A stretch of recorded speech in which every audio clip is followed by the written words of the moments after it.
They tell you about the cute baby snuggles, but no one warns you about the back pain and everything else. So let's dive into what motherhood really looks like.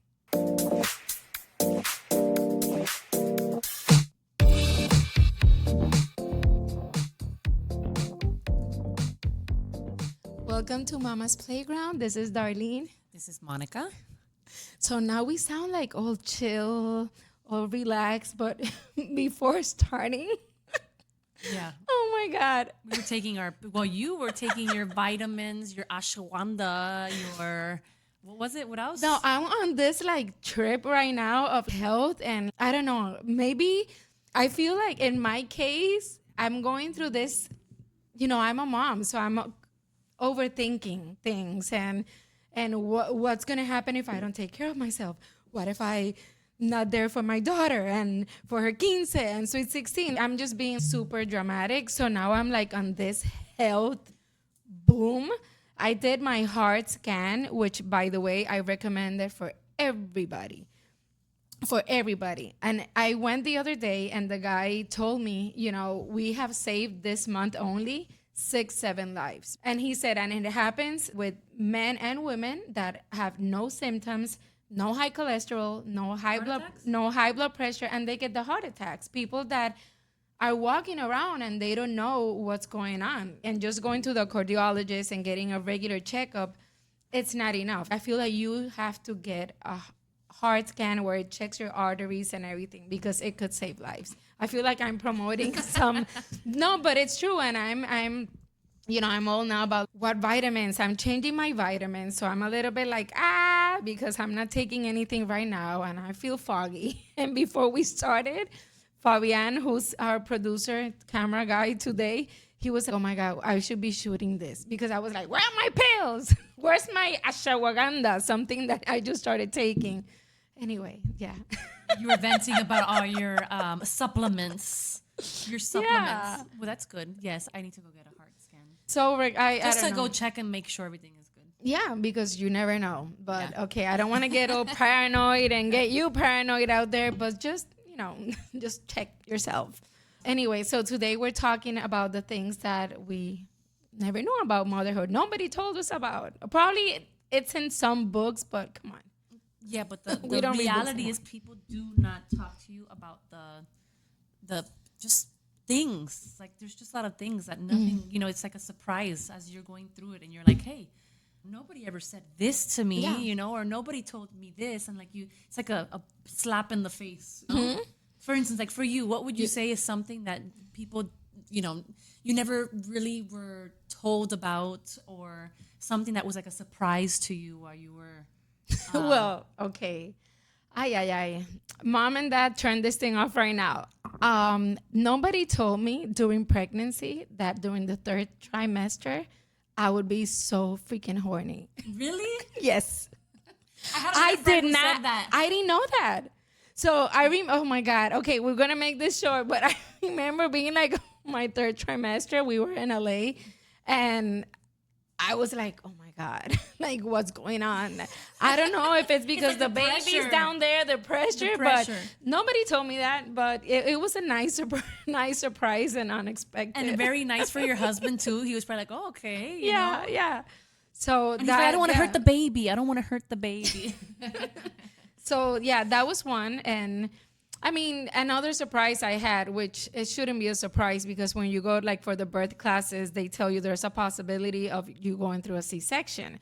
But for some reason, I never thought about it. So for me, it was like I was paying attention to, empuja, push the baby, and what to do, and all of that. And I was in the epidural, and for me, the surprise was like, oh my God, I'm going to be one of those moms that has a C-section, which is totally normal. And if I were to have another baby, which I continue will love that, but I wouldn't mind it to be that way. They say it's better for the baby. But for me, that was a surprise. Like, oh shit, it did happen to me. So you have to be really ready for anything. I think in overall, when I think of my first kid, because obviously with the second, you're already a little bit more experienced. Yeah.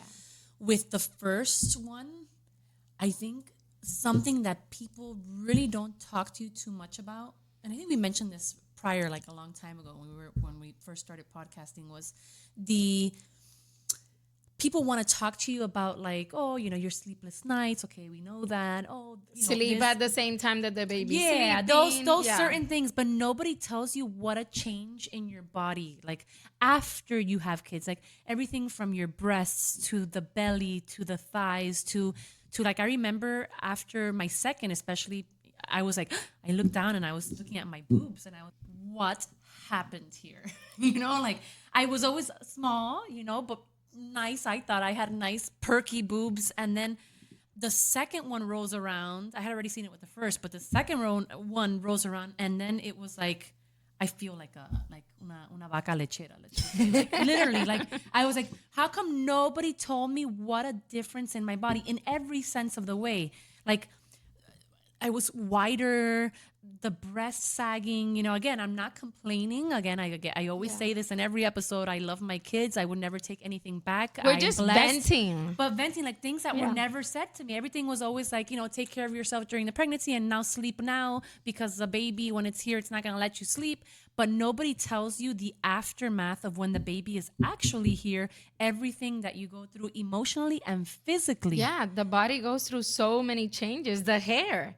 Oh my God, the hair was crazy. I had balls of hair falling. Balls. See, I didn't know that, because during pregnancy, they tell you, oh, you're glowing, and the hair, oh, my hair was so beautiful. Also, and I didn't know if it's because we were in LA, which the weather is so much better.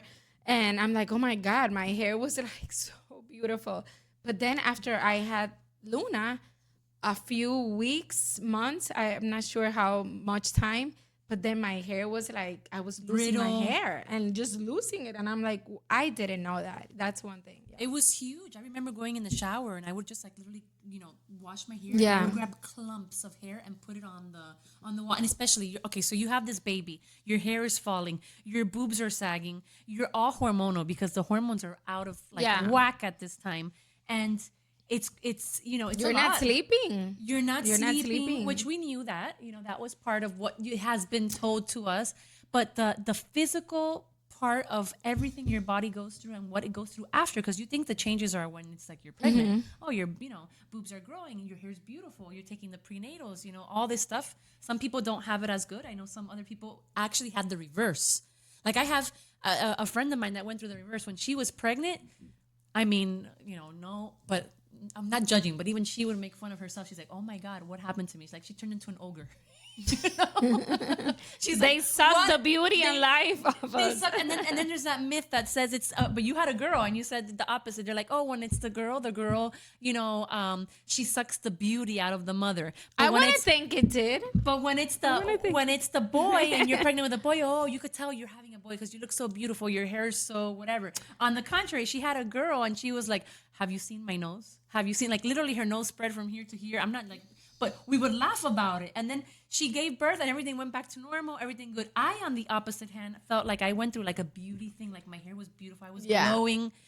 And then after the fact, I lost so much weight. Like people would think, oh, that's awesome. You lost so much weight. No, I'm talking about like the baby came out and it sucked the life out of me.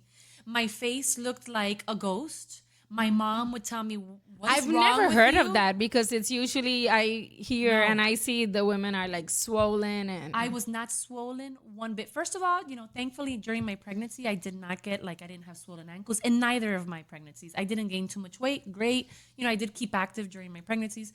I had it good in that sense. It was after the fact. Like after I gave birth, my mom came, I remember, to visit me, and she looked at me and she goes, Nena, tú estás bien? Are you okay? Like for those that don't speak Spanish, are you okay? Like you don't look, eating? You don't look good. I did not look good. I did not look good. Everything came I looked like I had been malnourished for, I don't know, 9 months. I had starved myself for 9 months. I didn't take care of I have ojeras. I couldn't move my neck. My boobs were sagging. I was walking around like an old lady that couldn't move. It was bad. And I was like, how come nobody told me about this?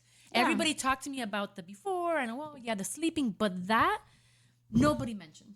Yeah. And it was a big surprise to me. And to this day, I still look at my body and I go, oh, this is not where it used to be. But well, it's aging. You look good. You I look got a good. grace. And it's aging, and that's why we got to take our vitamins. Our vitamins. And yeah. you are working out and everything, so that's good. But yeah, I mean, another thing that I was told, because now I'm thinking about like the lies we also tell ourselves, like before we have the kids, that we're like, oh my God, I would never do this, I would never do that, and people would tell us like, oh yeah, you would when you become a parent. And for example, the whole like, oh, when I have a baby, I'm not gonna let the baby watch TV or an iPad or whatever. And it's like, I did. That's one thing that nobody told me, that I was going to regret saying I would never do this, because I started putting TV and the iPad and everything after saying I wasn't going to. Yeah.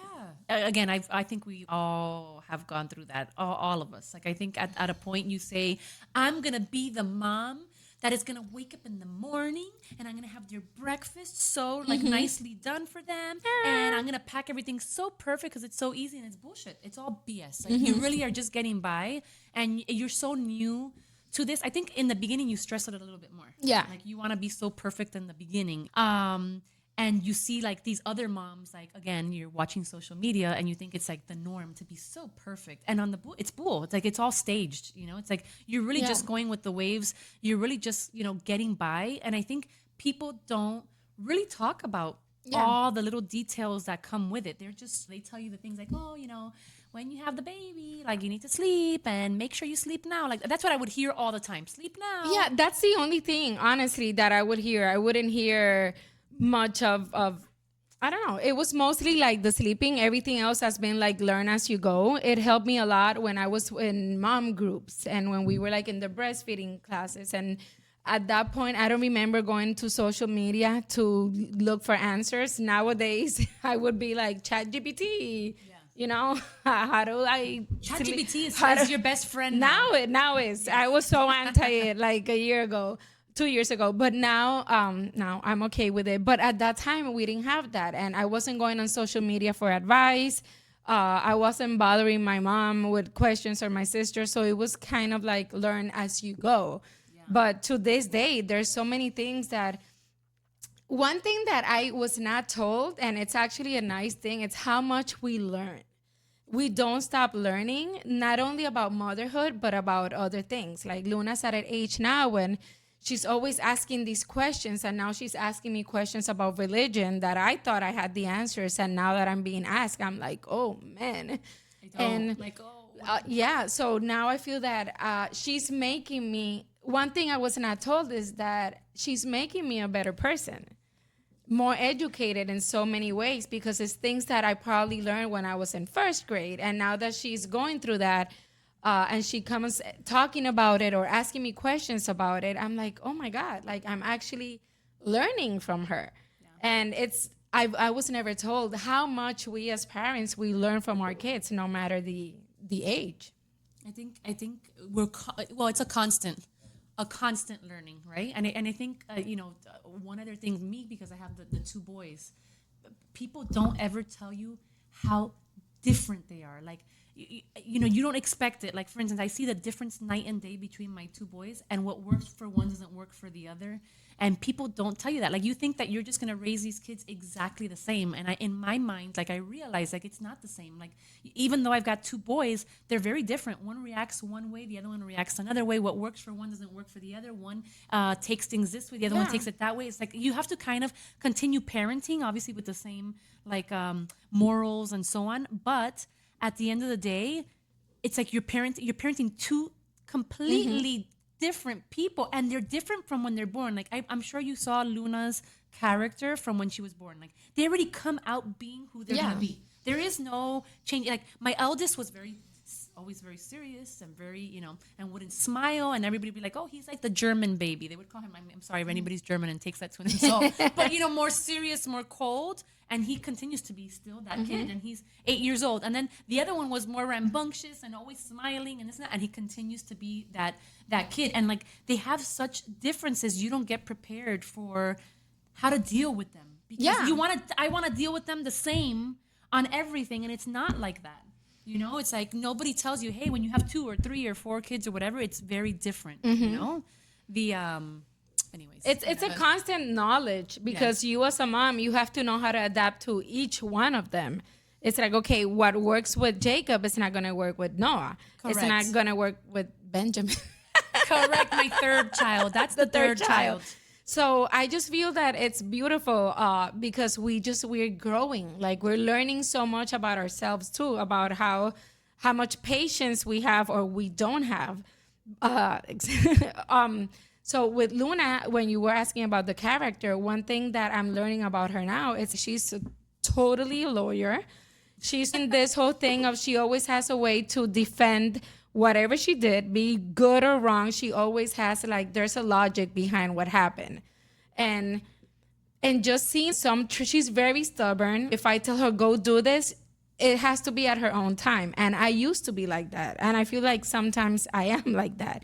It's not good, but it's just I don't know. It's beautiful, like seeing her with some of Fabian's traits and mine and see this little person evolving into her own character, but so many of our qualities, the good and the bad. So I take the bad ones and I'm like, oh, those are from me.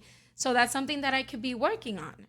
I had no idea that being a mother would help me on a daily basis, make me grow emotionally, aside from physically grow Yes. the way that it has. It is a physical and a emotional thing for sure. And again, on the physical side of it, I say to myself, how come?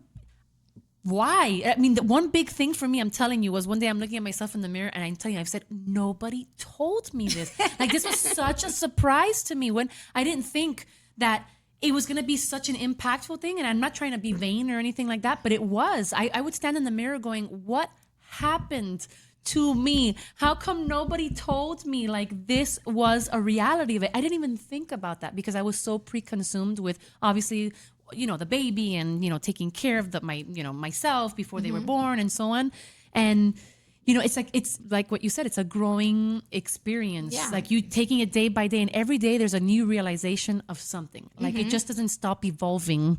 And I don't think maybe that's why people don't talk about it, because they go through their own cycles with their own kids of whatever their kid likes or doesn't like, or how their kid is, or what happened to them, because we're all so different, but yet the same. I don't know if that makes the sense.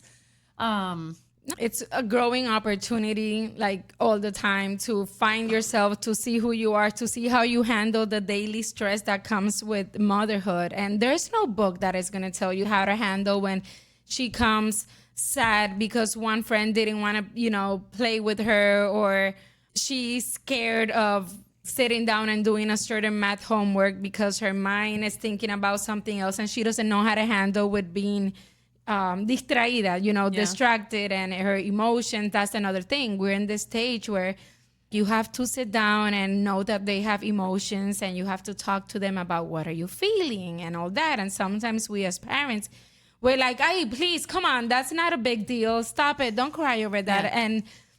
And I often lately find myself being, wait, no, it is a big deal for her. For her, yeah. You know, she's 6 years old. It is a big deal. So let me stop this thought of she has it all figured out and just go and sit down with her and talk about like her feelings. And I mean, never in a million years would I have thought in my 20s and 30s that I would be, you know, sitting down with a little kid talking about how to handle emotions when me, myself, have issues with your own you emotions. know, with my own emotions.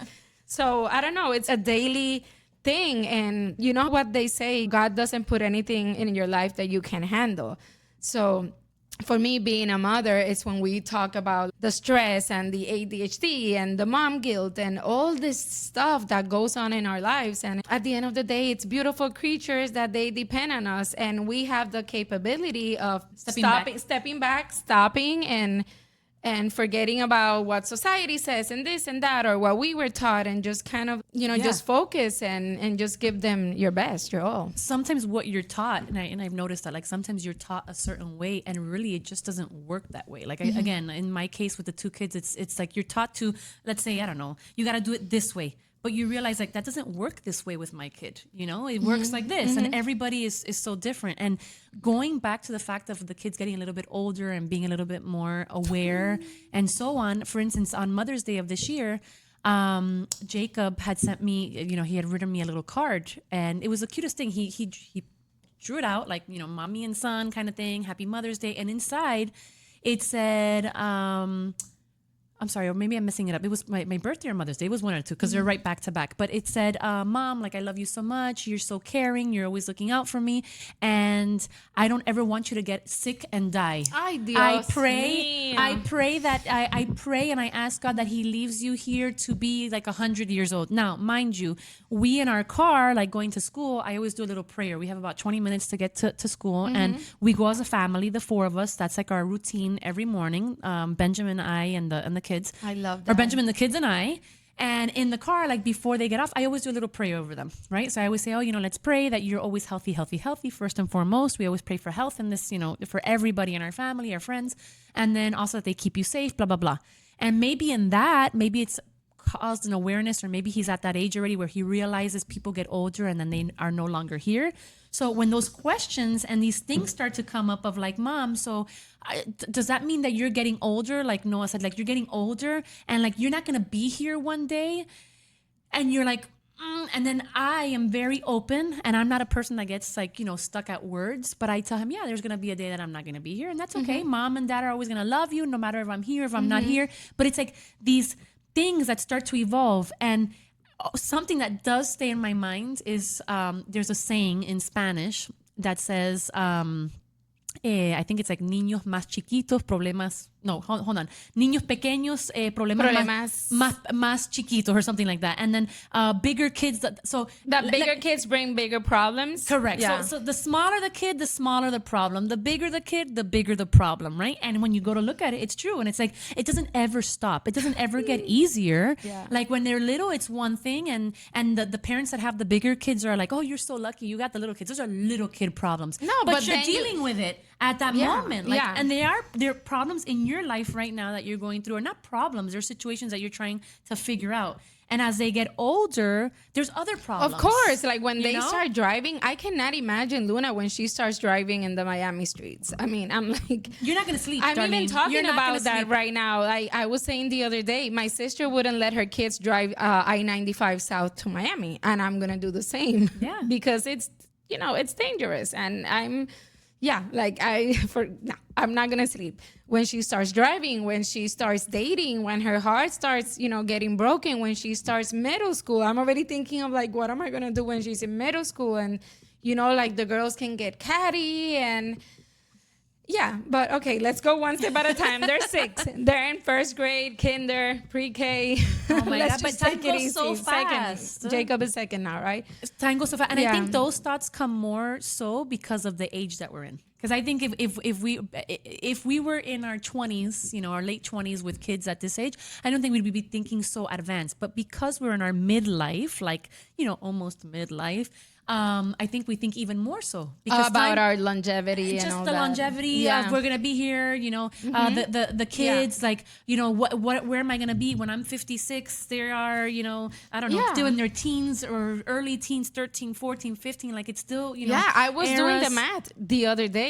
I'm not gonna say exactly what my conclusion was, but I'm like, oh my God, like when I'm 80, and it doesn't stop. So and it's there all the time, and that's why even when all these plane accidents were going on a couple of months ago, I was freaking out, and that's why I remember that trip to Punta Cana that we were gonna do. I was just getting super paranoid, and obviously it's not good. Like it's not good to be like that, but because you need to live. as I didn't know that either before becoming a parent. I'm like, yeah, your life is gonna change, but you keep listening about the sleeping, but it's also the constant worrying, the worrying about my own health. That's why I went, and I'm like, I'm gonna go get my heart scan, like my own health, my even worried. And this was going on like in my head the other day. I was alone with her, and I'm like, oh my God, what if I have a heart attack? I'm like, no. So that's why I went to get checked. And okay, we don't want to depress people out there. We're just saying It's just worries. it's one of the things that worries. happen. But then we also have to know everything is gonna be okay. But yeah, I was never told that. I don't think it's going to be a constant worry. Yeah. I don't think anybody can ever prepare you for what it is to be a parent in general. Because exactly. now you are taking over somebody that's not you. And imagine you, because I'm not meaning you, Darlene, I'm meaning you as a general, anybody, we're still dealing with ourselves. I'm sure we all have unresolved issues that we would like to take care of, or things that we want to do that we haven't done. And now added to the mix, you've got your kid, which we end up putting first and foremost on the top of the list. And then all the things that we ever need to do for ourselves, whether it's go check ourselves, whether it's, whatever, your health, your interests, whatever, it goes to the back and then they come to the top. And and it's a constant thing. And then on our side, because we are in our 40s, and in our mid to like later 40s, we are constantly thinking now of longevity because we want to be there for our kids. So it's like one worry after the other. And I think people don't prepare you for that. Like people, and it's not their job to prepare you for it. You know what I mean? It's just something that, once you're in it, you start realizing like, wow, there's so much more to this than what I thought. It's not like, boom, you give birth and here's a beautiful baby. Oh, beautiful family. Like, no, it's like, it's the chaos of life. It's being there. It's loving them. It's being there in the bad and the good and giving them the right food, having them surrounded by like the right people, because correct kids, and we've talked about this in the past in our other episodes about who are they surrounded with, like girls that are being catty or saying mean things, or boys that are trying to touch them, like all these little worries. But what you're saying, like going back to what we were not told, unconditional love. We always hear about unconditional love and that, but there's no unconditional love like the one we have for our children. Yeah. Because it's knowing that this kid depends on me from the moment they wake up to the moment they go to bed, where they're sleeping, what they're eating, what they're wearing, who are their friends, what are their plans, what sports are they going to do. And just putting them in front of us, and it's unconditional love. It's loving them even when they're rolling your eyes at you, when they're pissing the shit out of you. But then, like, you just love them, and your life definitely changes that moment that you have a baby. And one thing that I wish I was told, and it's something so simple, and I want to pass that to Luna when she's older and ready, to have a family. Journal every first that they had, because time does go. They say, oh, time goes by fast. It really goes by fast. And she was asking me, what was the first word I said? And I'm like, I think it was yeah. I think she said yeah, or maybe it was like yeah. And then the first steps. So now I have to go back on my photos on my phone and find the moment where she did take those first steps. But what if I lose those pictures? What if I lose those videos? So if I could do it again, I would have a journal, which I did, and I forgot to use it. And I would say this day, she just journal about her life in general. She said her first words. She took some steps. She said this, that is super funny. So I wish I would have done that. I know, but that's just so hard. That's like another added task. Like really is. It's like every time they do something new, let me take a picture. But of like milestones, not like every day. Although when they're babies, it happens all the time. I wish I would have done that. And I had started with Jacob. What I first did was, how they give you that little like the little mats that I used to take pictures of, that it had like 1 month, 2 month, all the way to the year. Yeah. And you would take pictures. Like I did it, and I think I did it to month 9 or 10. And then I didn't do the other ones. And I regret not doing that, because I wish I would have taken like the milestones, like every month. I would have had a picture. But you could take just any picture from your phone and just crop it. And I have to go now back. You're not going to do it now. I wish I would have done those things. And then when you see the people that really took the time and did the evolving of their kids, like how nice is that? From when they were a baby and they put them like fast forward to now they're like in their 20s or something, and you see the whole thing of how they've aged. Like I think that's also Wait, but like they do it from when they're born to what year? So, and they keep going. Like I saw one guy that did it. This is like, for every single month. Every single birthday was a picture of their kid. A birthday. But I thought it was a monthly thing. I'm like, what? Or it was a monthly thing. No, that's a lot. No, it was a monthly thing, and it for was the first year, but not after that. Monthly thing. He did it all the way till they were like, the kid was like in their teens or something like that, and like you see the evolving video again, probably an editor or something, somebody that does that, and you see them getting from little all the way till big, like all those moments that you miss. That is really cool. I would have loved, like, I think people, one thing I would tell moms now, I would say take all the pictures. Like take all those, like what you just said, like take all those milestones, write it down, because Yeah. I am bad at that. Like even with the first, like especially with Noah now, because he's the second one, like with any little things that Jacob would do back in the day of like at school, I would keep so that I could have a little reminder Yeah. of, I threw everything away, darling. I was like, I don't want any more clutter. Boom. I was like, But whatever, like it's in my all head. the art that they bring I've from done a lot of art I have thrown away. I just started doing that because I'm like, come can't, on, it's that's just 2 too years, much. 3 years of school, and they bring it. But see, this happened to me the other day. I'm like, oh my God, so much art and so many paintings and all this stuff. And what do I do with everything that they do? And then in school, they just throw it in the book bag, take it home. But then I was thinking, one day I am going to miss this. Oh yeah. I'm gonna miss her coming home, and it's like, wait, you didn't make a heart that says I love you, mom.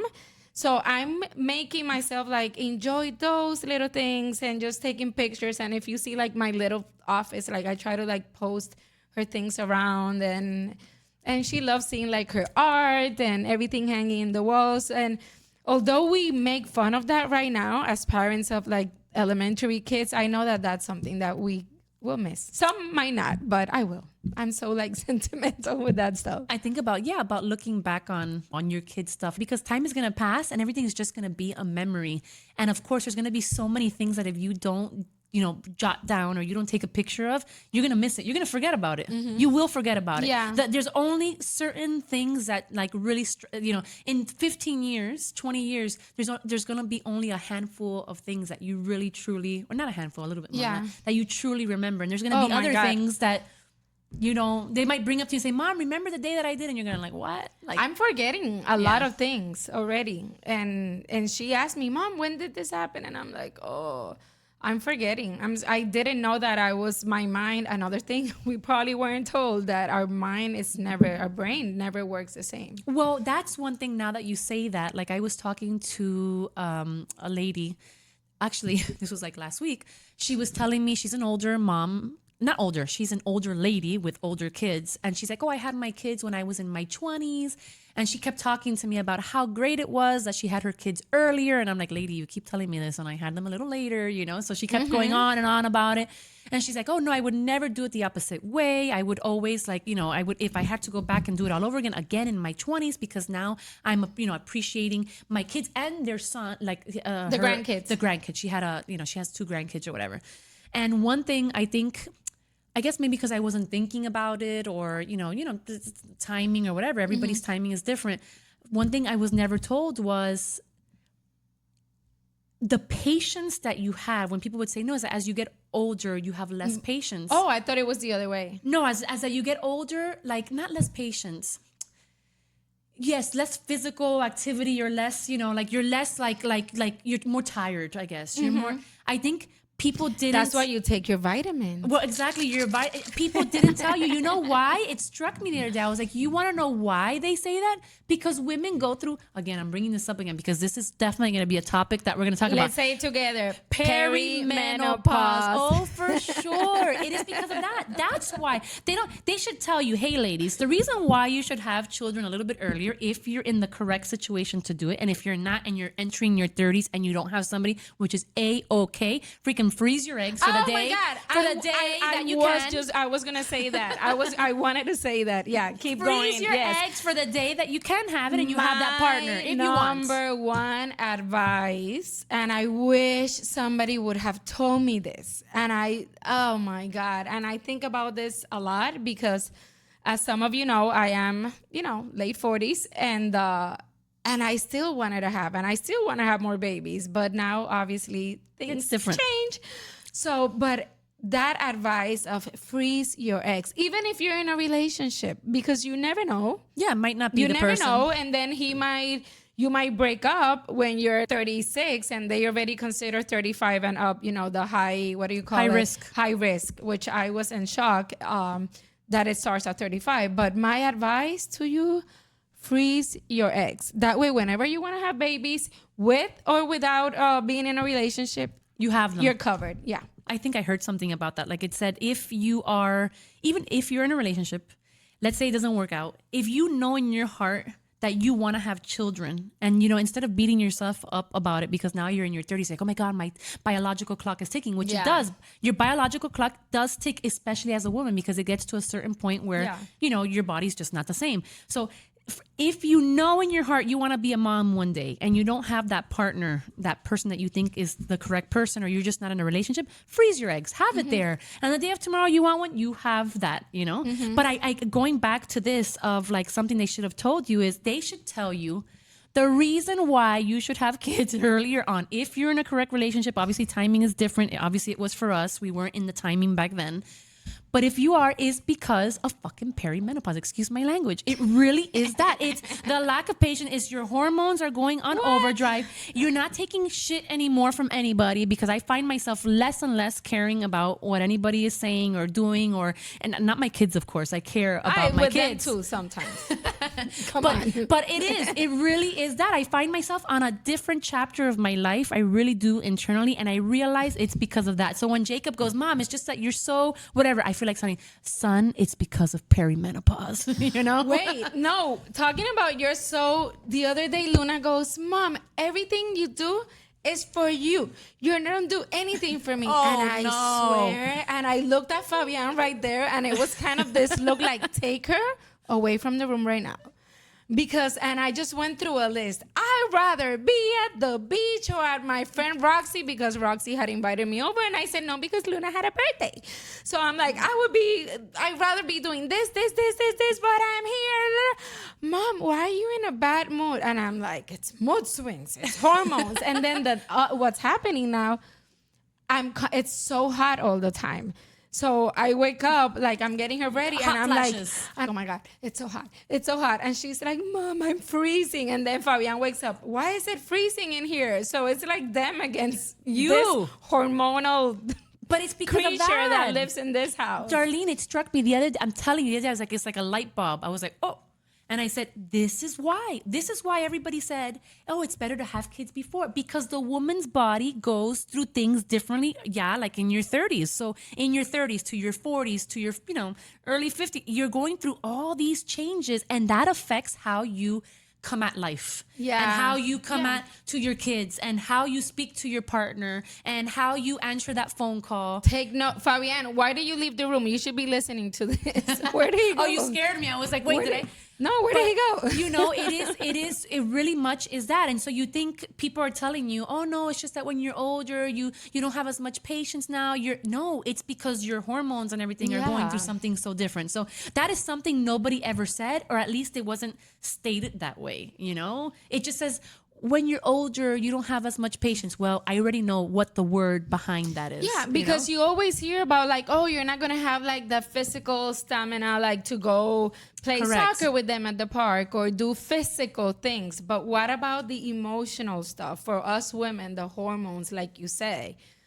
Because men don't go through this that I know of. Yeah, correct me if I'm wrong, but for us, it's that hormone. And then those times when we were talking in another episode about like when you're yelling and screaming, and then you're like, oh man, I shouldn't have done that. But at times it's things that you can control. Yeah. And it's because being a parent of a young kid at this age, let's not get started when they become teenagers. Oh my God. That's the other thing. It's like nobody, again, nobody tells you because it's not their job to tell you, basically. Yeah. It's like you just got to wing it, and nobody has the answers to how to, parent. You just do. And it's funny because I could see myself, hopefully God lets me live to be 100. It's what I ask for every day. I could see myself being older and looking back, and it's just a beautiful thing about life. It's like, if you had it all figured out, what would be the learning experience? What would be the beautiful part behind it? We got to mess up. It's a matter of like fixing it up and moving on. And you have to get to know these, in my case, these two little human beings that are so different from each other. And I try to do it different on both ends. But again, nobody told me that I was going to have to do it differently for two kids. It's different. It is different. It's not the same. They're not the same person. I myself find myself evolving. I myself find myself with like eye openers, of like, oh, wow. Like it teaches you a lot. Being a parent teaches you so much more than than at least what I have, encountered prior to, right? And it's like you learn about your things when you go on a self-discovery for yourself, like when you're single or whatever. But when you become a parent, it's a whole different thing, because why? Now it's no longer you. Now you're seeing how you act, and like all the judgments that you used to do to your friends that used to have kids that you're like, I would never do that. And oh my God, I'm not going to be the mom that's going to let my kids sleep in my bed to whatever. And you start realizing that's all BS. It's all BS. Everything you say is BS until you're in it. Yeah. And like when you're younger, you're going through self-discovery, like you said, on your own. Like, it's like, oh, I'm going to go on vacation. I'm going to read a book. I'm going to sit by the pool. But when you're an adult, you're going through self-discovery in the middle of the chaos. No, and you can wait while hold on. you're raising a child. And you commit those errors when you're on your own. You commit your errors, whatever. But you're single, you're dating or whatever it is. But you're committing the errors on your own, and you're learning for you. Oh, I shouldn't have done this, and that. Now you're committing errors, and you're affecting another little human being. In your case, 4 eyes looking at you like, Mom, why are you being like that? And one it's takes like, oh it my one God, way. I don't know why I'm being like this. It's the hormones. It's you. It's your dad. I don't know. No, and one takes it one way, and the other takes it the other way, and then there's you, and it's just so many different things and to deal with. It's it's a beautiful, messy life. It really I is. love it. We'll leave it at that. It's a beautiful, messy life. Nobody was gonna tell you that, but it's a beautiful thing. And whenever you have them, like, it's crazy because many women would be raising in their 50s, they're going to be like with their grandkids. So it's like they have them for a little bit and then they give them away to the parents. In our case, we're going to be with teenagers. Oh my gosh. That live with us. They don't go away. And I'm sure we'll be the ones that when they do go, it's like, oh, like I want them back. You know what I mean? But but the good thing about having them at this age, though, is that it keeps us like active. It keeps us. It's not going to be, like Fabiana always jokes whenever she goes to college, which I hope she wants to go to Europe or something, different. But I will be going with her. You're like, so my God. So I'm actually looking forward to that. And I'm going to be like in my whatever age. And I'm going to be living the life, being on España. That's the ideal life. Living through your daughter's life. Living through my daughter's life. But no, it keeps us alive, you know? I don't know. Nobody's going to tell you anything. Let's just put it that way. If you're pregnant right now and you're going to have a child, nobody's going to tell you what to expect. Or they are going to tell you what to expect. Sorry. They're going to tell you what to expect, like in that book. But but it really isn't everything. Like it really isn't, because again, you've got this human little thing growing inside of you that has its own personality, its own way of being, and no two moms have the same exact story of how to do things, because what works for one doesn't work for the other. What you go through emotionally and what you are dealing with on a daily is also just like all over the place. But again, it's so messy that it's beautiful at the same time. Yeah, and it's not perfect. Like, you're not going to be the perfect mom. It's like that beautiful scrabble that your kid gave you, and that you're like, oh, what is this? And you're like, but it's beautiful. Yeah, it's like a mess, but it's beautiful. And it's creative. Absolutely. And we don't stop learning from it. Exactly. Yeah. So with that, I'm going to go take my vitamin. Go take your ashwanda. And what else? You need your magnesium. The things you do. Anyway. We got to keep it young. Thanks for tuning in. Bye. Bye.